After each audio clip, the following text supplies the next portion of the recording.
special edition of Lantern TV Sports. We are actually joined by two of our new podcasters here at Lantern TV. So guys, want to go ahead and introduce yourselves? I'm Dan Herbener. And I'm Colin Hassel.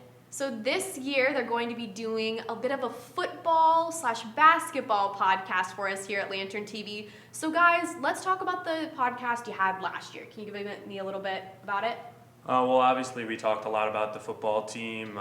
Mostly, it was just commentary. We'd have guests on from different newspapers around the country, like guys from the Daily Illini for playing Illinois, or even guys from the Columbus Dispatch or Northeast Ohio Media Group, just to talk a little bit about Ohio State football.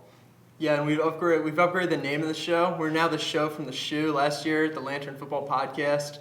Slightly a better name this year. So that we got that going for us. Well, we definitely like the name Show from the Shoe. So last year you guys did talk to all these different newspaper aspects of the game. Can you tell us a little bit about how that helped you understand the game a little bit more, looking at it from a newspaper's perspective?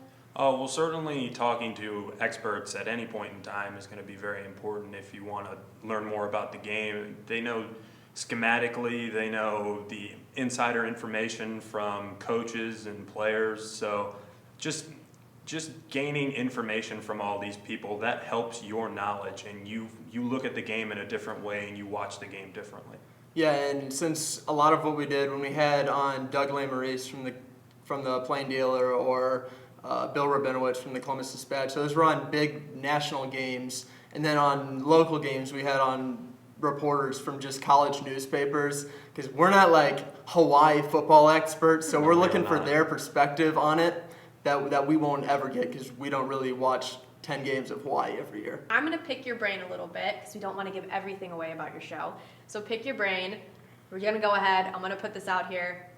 Who's starting at quarterback, Virginia Tech game? Well, my pick since the end of last season, we did a podcast last season on this very subject, and my pick has always been JT Barrett. I think that he gives Ohio State the best chance to win with his ability to distribute to playmakers. I think that his personality mirrors that of Urban Meyer, plus just to have those 12 games of experience under your belt. He's faced adversity and lost games before, and he's won games late. I think he's the guy. Now, I took the complete opposite perspective last spring, but I've been so shaky on it lately that I think I might have to 180, and I know you didn't. I know you sort of expected that since last week. I was sort of wobbling. Got to go with JT now. And now, since there have been so many suspensions, I feel more confident in even the Virginia Tech game just having JT Barrett than Cardale Jones, because he won't have as many weapons. And I think Cardale Jones, he depends on great wide receivers around him a lot more than JT.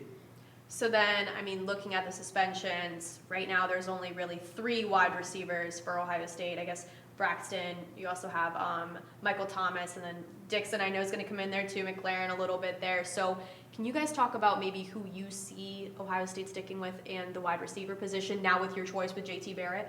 Well, definitely Braxton Miller is going to have to step up big time. Michael Thomas is going to have to play extremely well.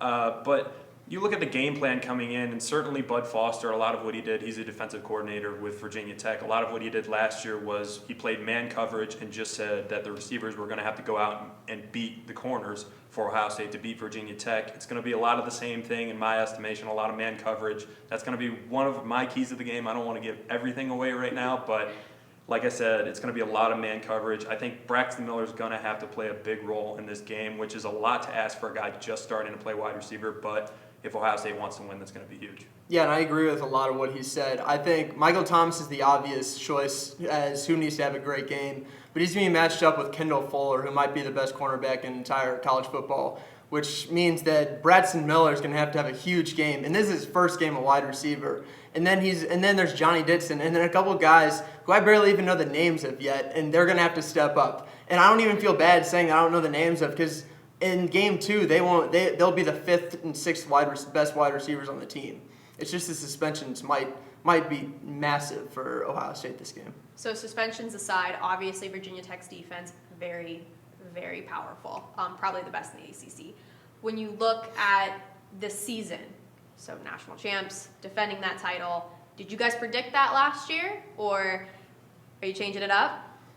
I am not going to change it up. I'm going to go Buckeyes winning the national championship yet again. Last year, after they lost to Virginia Tech, I kind of wavered a little bit. Obviously, losing Braxton Miller before the season even starts, that's a tall task for any coach, even Urban Meyer, but Urban Meyer proved he was up to it by carrying JT along. And I was with Ohio State throughout. I didn't ever think that they'd win the national championship last year. I think that came as a surprise to most people, but I'm thinking they're going to do it again this year. I don't see any reason why not.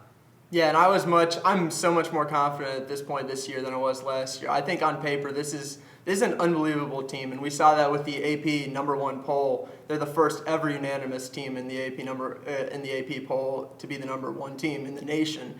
And I think on paper they're really an unbelievable team. And so I have them going to the national championship and winning it as well. And I feel fairly confident in them, like much more than I should, to be honest. I feel a little bit nervous because of that. Well, guys, thank you so much for coming in and speaking to all of our fans about your new podcast. So definitely tune into The Lantern for their podcast. It's going to be going up weekly. Maybe we'll even try to get them to talk a little bit more about it since they are so insightful. But thank you so much for coming in, and we look forward to hearing your podcast. Happy Thanks for to be here. inviting us. Thank you. Thank you.